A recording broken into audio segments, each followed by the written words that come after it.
Welcome to Today in Vilcabamba. I'm Carlos Fabara with my guest, Kal Sellers. This is the second interview, and we're going to talk about protein. Kal, I told you that I'm used to eating meat and I'm used to eating tuna, and today we just had lunch, and I opted not to go into my tuna binge because you explained to me that tuna, bottom line, is actually taking more from my body than it's giving me. Can you explain the scientific facts behind that powerful statement? I sure can. The basic idea is that the way the human body uses protein is actually to combine exactly what it needs from little building blocks of protein called amino acids. And those amino acids are put together in the proteins you eat, whether it's animal flesh or in your case, you're eating tuna. And what your body has to do in order to get those amino acids and use them as it needs to is actually break them down first. And then it has to recombine them into the combinations it actually needs. Now, there are a couple of issues there. One of them is if you could get all of the amino acids you need without having to break them down first, that would require less energy from your body. And in fact, the most energy draining thing that you ever do is digestion. It's not hiking up the mountain up here. It's not just walking through the day. The most energy depleting thing you do all day is digestion. So if we can limit the amount of work your digestion is doing, we're going to have a healthier you. We're going to have a person who is stronger, who feels better, can go further, and lives longer. Has more energy. Absolutely has more energy. So what we want to take a look at is it possible to get all the amino acids we need without having to break them down? Now, just before I go on to that, let me just say one other thing about breaking them down. When you break down an animal protein, and just a few proteins in the plant kingdom, mostly in beans, then you create byproducts that you cannot use. These are just little chopped off pieces of protein that are not usable to you. And those become clutter that your body then has to eliminate. So now, in addition to doing more work to get the protein, we now have more work to get rid of the protein. So this is all stuff that is taking energy away from your body. So what we found is that in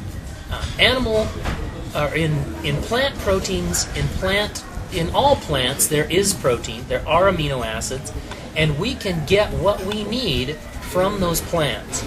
There was a study done almost a century ago exploring what amino acids we need.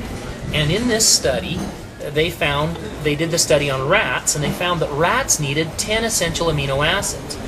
And for a long time, humans were going to work trying to make sure their diet was full of all 10 essential amino acids.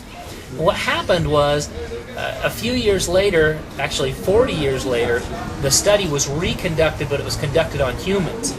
And the goal was to find out what the actual minimum requirement of protein was for humans. And they found out that, in fact, humans only need 8 essential amino acids. And those 8 essential amino acids are found in almost everything. In other words, if you're eating, you're getting them. Now, there are real protein deficiencies, and they aren't just in people who are emaciated, who aren't eating, who aren't getting enough to eat. There are actual protein deficiencies that occur in people who are alive and eating plenty each day. But those protein deficiencies are not because they're not getting it in their diet. It's more often because they're having a problem with what they're getting. And this problem can take 2 or 3 different forms. One form can be that there's something wrong with this person's ability to combine protein. And that takes place in your body. It's manufactured and put together, requires enzymes, and sometimes a piece of what your body needs is missing or not working very well. In other words, you're sick in some way. The second way that it can happen is that you're not digesting the protein. Now, protein is digested primarily in your stomach. And if your stomach is not working like it should, sometimes you could make the proteins once it got into your body, but you're not getting those proteins into your body cells just because you can't digest it. Now, in my experience, that's the most common cause of actual protein deficiencies. And the third possible reason is that the kind of protein you're getting, you actually have a mild allergy to. And those mild allergies we call food reactions. And so I'll use that term maybe interchangeably a little bit with allergy. What I mean is it's a mild allergy that happens to a certain food. And literally you can be allergic to any food. But there are some foods that are more common. So here's what would happen in my practice. I have dealt with a few people who are protein deficient. One of them was a pregnant woman. I've dealt with a fellow who had decided to just eat only plant food, and he had developed a protein deficiency.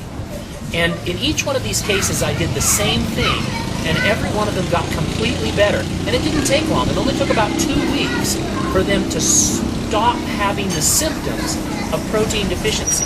And in every one of these cases, I actually reduced the amount of protein they were taking in total. What I did, though, is I gave them a diet that was mostly raw. It was